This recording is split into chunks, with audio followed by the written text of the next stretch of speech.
Hello, you YouTubers. Something I recently learned. I've been driving for about 50 plus years. I've owned probably about several different vehicles in my lifetime.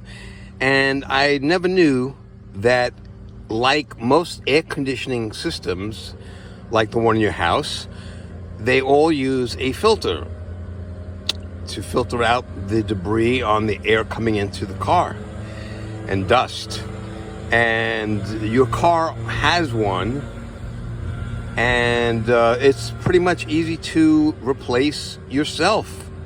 I bought this cabin filter off of Amazon for maybe $12 for my 2018 CRV, and here we go. Here's how to replace the filter.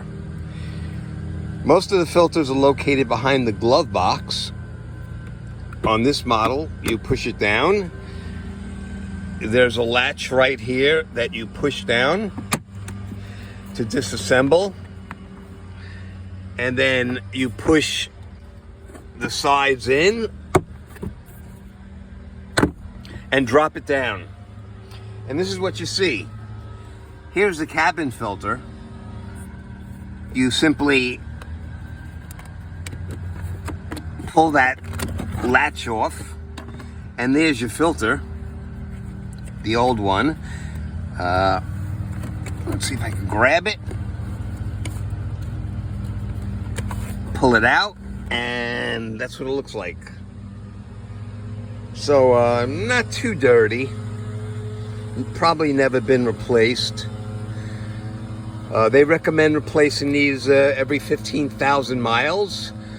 So since I opened it up, I might as well just pop in the new one.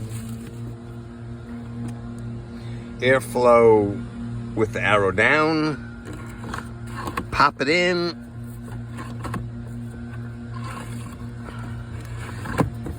and there you have it. Just assemble it back the way you found it, and happy breathing.